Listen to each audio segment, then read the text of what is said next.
مالين من اللي قاف كان بدي قبا قاف أورومون نمني إيجا توكو لفين توكو فون توكو نمني هركا وفي أسرته في تشيري أسرته في تشيرو نمني وفرته في تشيرو من اللي كمان نقول وأنا تملكين هم التمال برا كل أتملكين ألا لا دوفتك وأنا تتملك تكسر نقول وقا باشن تما أطول هم بفني أطول شرتي والنياتي هاجا والباتي سينا تكاد على نماك يست أرجنيهم بيكني أرومك يسنجري سبب سبلمي سديت تمي وهين إثيوبيا كان كيسو لينجر رجلنا سبب سبلمي إثيوبيا سديت تما سبب سبلمي هجانا جهو كيسا أمني هجا كينيا والتكيس جرا أمة أمارة مسلمة فكينيا فودا تكا يا سنورو أجندا قد أتني أسنورو أرب سنة قرتي بيتات فوق صورة جرجل جن أستاذ يا سنورو أبو بكر إنك تكا صورة جرجل جن أركتني زين كعالم جباسر بنوهي كعالم مكانيا تنوهي أرتستيني نف أكتيفيستيني نف كيسيني نف نما هند يومك أنياتين هميلهن دهين إرد أبنيهن نجفرين سبا أكم أكتاني أمني يكون رغمتي تقومو ما تغرغرات ولتي ميكس تاي بيفا كان مكا أورمونيا تاجر النم عالم نجلان بهو كبير كاك أبو نجلان بهو أكتيفيستين كاليسانو إفاجة نجلان بهو كارانو إفاجة جرون هجر نجلان بهو كدنيا قباجر هنكاتيك أبري رأيني سورة إساني قباجر ركاك أبري كل بيروت نكيس سبوفا ميمو أنك أكو بيرو نكيس تانك أكمي نكيس سانواني أورمو جدمو إلى تيمو رغمت أمتا كانت أمتا أورمو دم والله وبالله وتالله فدتي فدتشباتي أمنتي أمنو باتي حق السبني كن أكا لبونا متقوتا هي ولي غالي والكبجي بكا ولي كني ولي رفتتي ربين بلي سمى اللهم فيتو إمام برابران أكا جلانا لقى أبا إسن الراجيكو كلا لرب كتو حاجة إسن إيجا والجنة كون إسن حاجة إسن إمام والجنة كون إسن حاجة إسن جندا فينانو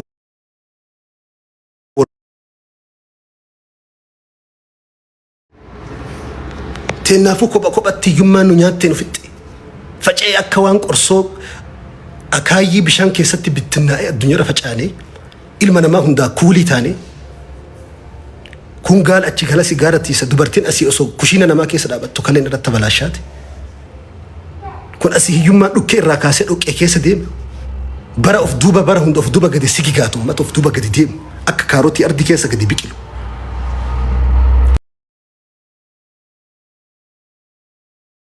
قدي ناكو كومنتي لافتون أتأسرى كنة تقبليسا كي قمو جدتك أبسي لايف فيديو أسرع أتسنتي اتجاب سجدتو إيجا تتجا نيسي سو إيجا سني والله دينين قتيل لكان مكان ما نياتشو لكان أبيك لكان إيجا جنما جنكو لكان أوان تأفي لكان أمان قلامي نما مقابل لسيت مقاما سر مكان كبدي لكان سر كفل ربي إيجا جنما جنيتمي إيجو مكيه جنك يا ربي سر كفل توري أريفت جرجري صوت ديمي ما فيتتي إنبات ربي الله جزان دراني جد أمني أرسيسي كومندو جزان دراني قارج إلالونا أنها كأما سنسومنا أنها جدا أما سنسوما يوم بيكي سومنا أنها متاكي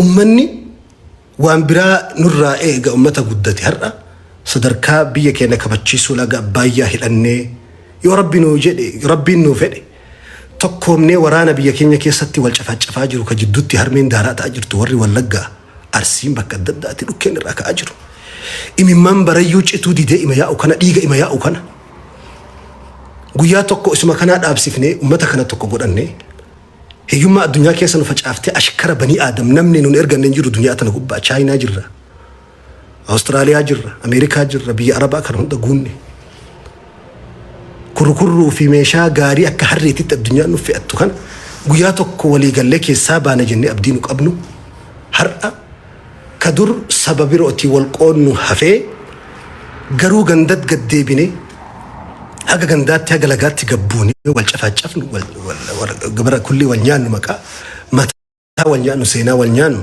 barakamuu keessaa hin baanu. Kanaaf bakki gandaa wal qooduu social media gubbaa irratti duullee ani Arsii, ani Baale, ani Jimma, ani Boorana, ani Wallagga, ani Harargeedha, ani Boorana Gujiidha, ani Shawaadha, Wallo.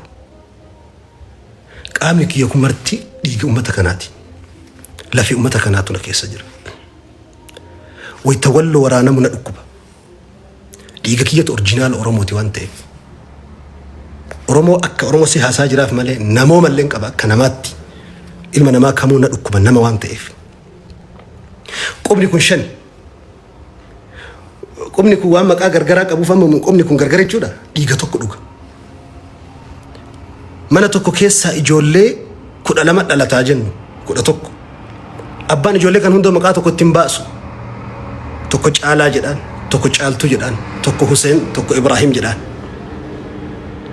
Ijoolleen kun maqaan isaanii waan gargara ta'eef ijoolleen kun gargar jechuudha.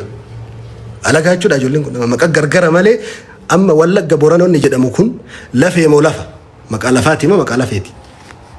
Maqaa lafaati malee maqaa lafeeti miti lafeen takkittiidha. Garam geessuuf ati Arsii ofirraa cirtee eessa dhaquuf? Arsii dhabuudhaan Oromoon, Wallagga dhabuudhaan Oromoon, Jimma dhabuudhaan Oromoo waan dhabuu qaba.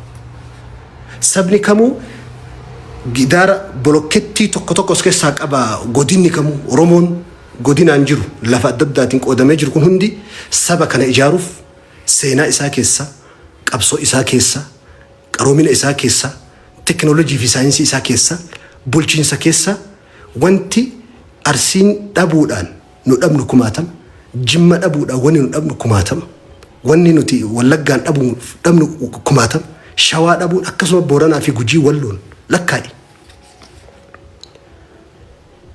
Har'a mataan osoo mataan keenya nu dalage dhoqqee bara kulli itti gangalannu kana keessa bakka jirru kana waan har'a salphina har'a keessa jiru osoo barre har'a nama wahii dhiyoo kan nama amantaa nama Amaaraati. Konkolaataa keessa soteenyu wajjin haasofnee gara airportii deemu jira. Waan tokko aanatti illeen aariin gaafiinsi gaafadhu naan jedhe. Ijoolleen Oromoo maaliif akkanatti miidiyaa gubbaa baala gannaan jedhe. A'uudhu billah. Maal ta'anii jedheen. Har'a sooshaal miidiyaa gubbatti nuti ummata keenya keessa illee osoo namni fokkataan jiru, namni baalageen jiru garuu riikardii cabsu jiraa naan jedhe. Inki jibdaayoo waan jedheen viidiyoo natti gadi guureen agarsiisa. Lakkii jedheen nama hunda keessa fi kulli beeytiin hammaam. Manni hundu shinti beetii qabaadheenan. Manni shinti beetiin qabne jiru fi kulli beeytiin hammaam jetti arabni. Manni martuu shinti beetii qabaadhan. Manni hundu waan shinti beetii qabuuf nama hunda keessaa yoo waan ajaahu numa jiraadheenan deebisanuma deebisee fi biraa bu'ee deeme. Mormuu hin danda'u. Waliin beeyna, waliin argaa oolla. Nuyyoo osuma waan meeqalaa'in walittu saalfannee walitti qaanfannee waa waliin jennu dhabne. Ulamaa'ni keenya ol bahee dubbachuuf ni arrabsama. Dhaabbadhaa ijoolleetii yoo jedhan suuraa isaatu gaggara galfama. Barri akka waan barri goolabamee barri abbaa gadaatii dhagahan, barri nama ulama'aatii dhagahan, hayyuu dhagahan akka waan goolabamee fakkaata barri sun. Hin burkuteessa malee, ni caccabsa malee ummata bifa kanaan deemu Rabbiin bakka hin kennuuf. Kanaaf yoo imimmaan kun haacituu barbaaddan, dhiigni guyyaraa dhangala'u kun haacituu barbaaddan, yoo hiyyummaa dhukkee nurraa kaaftee bara kullii nu nyaattu tana akka Rabbi nurraa kaasu barbaaddan, faca'iinsa bara kullii facaane kan akka nu tokko tokko taanee nama taanu yoo ka barbaaddan ta'e wal hammadhaa, wal jaaladhaa, walitti dhihaadhaa. Biyya ambaa kana yoo deemte nama Oromootii miti nama Itoophiyaa sitti urgaa gaafa biyya ambaa deeme namni. Har'a walitti baay'annaan malee bar waggaa 20 dura Suudii yoo deemte bar namni gaafa wal argu walitti bu'aa bar ka ganda waliin beekne ka gosa waliin beekne. Har'a walitti baay'annaan wanni baay'ate reegatii fixata malee dur nama Afrikaatu yoo arge namni imimmaan dusa qaba dur gaafa kophaa jiraatu namni har'a walitti baay'annaan malee. garuu galanni rabbii wanni nu galchinu wanni sooshaal miidiyaa gubbaa jiru kun lafan jiru. Gandaa wal ciruun kun lafan jiru. Gosaa wal qooduun kun lafan jiru. Ummata ijoollee adda addaa bakka tokkotti ol ginee wayita buna waliin dhugnu hunda isii akka waan arsiitii ya arshaasha baaleetii ya taatee wahii hunda isaaniitu akkasumatti beeka. Tokkuma akkasumallee namni mata duree ati jimmaatti wallagga jedhu biyya keessatti mata duree kana kaasu tokko hin jiru walillaahi alhamdu rabbiin galanni haa gahu. Kanaaf ijoollee teenya miira adda addaa keessa seentanii dargaggummaan isinit jira. Yeroo tokko tokko namni aarii san hunda keessa seentanii waan garii seenaa keessaniif borii keessaniif ilmaan keessaniif jedhaa dhabaa dhiisaa. Hundaa olitti immoo rabbii keessaniif jedhaa dhiisaa. Wayita miiroo keessa seentee koomentii wayii si gube saba koomentii dhiiga ol naqaa jirra waan ta'eef biraa galaa. Rabbiin keenya yoo nuti qulqulloofne yoo nu keessa kanaan tuubanne anarraa waan saba kana boochisu sabni kun innuu imimmaan fixachuu dadhabe imimmaan keessaa yaa'u diinuu keessaa jigu hiyyummaan lafee isaa nyaattee abbootarraa abboota dabartee hagarraa manni kun hiyyummaa keessa jira. Waan guyyatti nama Oromoon kun harki guddaa nama jiruu qabu ummata baadiyyaa jiraatu bara obboleessu jiruu isaatu karaa tesse. Ummata duraanuu jismiin isaa madaahee dhume kanatti biyya ambaa teessanii isinii toltee qilleensa bareedaa keessa teettanii madaa soogidatti rafina. Soogidatti gadi hin raggafina. Madaan haa fayyuuf mee xiqqoo haa afuru fudhatu. Gabrummaan kaleessa lafee isa cabsitee saba kana lafee sanuu sirnaan hidhatee hisukkuumatee nama ta'e as hin baane. Osoo sabni kun adaaba meeqaan waa meeqaan inni uraataa haa jira. Wal gurmeessitanii akka waan gaarii wayii dalagaa jirtanitti saba kana miidhina. Hingaya adaabni fitnaan duraanii tungaa cinqaan duraanii tu gabrummaan duraanii tungaa ummata kana yoo inni imimmaan kun irraa hacitu barbaaddan ofii keessanii tokkuma yaa ijoollee biyya alaa jirtan yaa ijoollee Sacuudii yaa ijoollee Dubaay keessattuu biyyuma jaziiraa Arabaa kanarraa fitnaan achirraa nutti asseena akkuma khayriin meeqaatamne illee achi jiru namni sirna qabu ilmaan sirna qabdullee achi qabnu ijoollee miira adda addaa keessa seenanii jallatan hin jennu nama tokko osoo inni lubbuun jiru irra murteessuu hin dandeettu. Borqa jeelee waan gaarii dalagee nu gammachiisuun mala namni har'a akkas nu godhe sun. Ijoollee san hunda nama rabbiin isaanii haa araaramu akka toobatanii gama rabbii deebi'an yaamicha isaanii goonaa yeroo namni waa balleessallee wayita daa'imni fuula kana si boccore fuula kana si kotoote qubarraa murtu qeensarraa murta malee. Nama yoo inni waa balleessallee isan balleessin. Dogongoora isa keessartu san balleessu yaale. Dhukkubsataa wayita mana hakimaa dhaqu dhukkubsataan ajjeesu doktorri dhukkuba keessatti ajjeesa malee ijoollee teenya tawaa dogongortullee hin arrabsina ittiin duulina namni adada itti duulaniin adada arrabsaniin hammaataa deema malee namni arrabaan sirraa hin jiru namni arrabaan gorfamu tokko hin jiru. Addunyaan akka harmeetii miti ka ganama waan feete jetteeni walloltee biraa deemtee galgala nagaan itti galtu miti ilmi namaa namni akkasitti walii gabroomu hin jiru. Suutuma walitti himaa tasgabbaa'a hin sirraa. Wahshiyyiin Hamza ajjeesayyu warra jannataa ta'e. Kanaaf ulfaadha galatoomaa qabxii garii yeroo waa qabbanaa ayyoo kaasan haga tokko gorsa namaa taati. Yeroo ibiddi sun jiru namni ittiin hagasan hin gorfamu. Yeroo gaafa rakkoon dhufteefillee galaa taatee haa teessu warra as jala teessanii na dhageeffattan hunda keessa rabbiif jecha sin jaalladhaa. An nama tokko hin jibbu nama tokkotti hin naafu. Hinaaffaa fi jibbaa ilma namaa raasitisan rabbiin nu keessa haa qulqulleessu. Osoo hundi keessan guddattanii osoo hundi keessan mul'attanii kana jibbullee kana arrabsullee kana xiqqeessullee hunda keessan wallahi osoo isin guddattanii jijjiiramtanii rabbii keessanii wal bartanii akiraa keessan jabeef hawwiin kiyya kana cufa keessan rabbiif jedhee isin jaalladhaa. Naa ulfaadhaa galatoomaa halkan gaarii warri lafti dhiiteef guyyaa gaarii warri aduun baateef guyyaa warri walakkaa guyyaa jirtan immoo guyyaa gaarii isinii haa ta'u.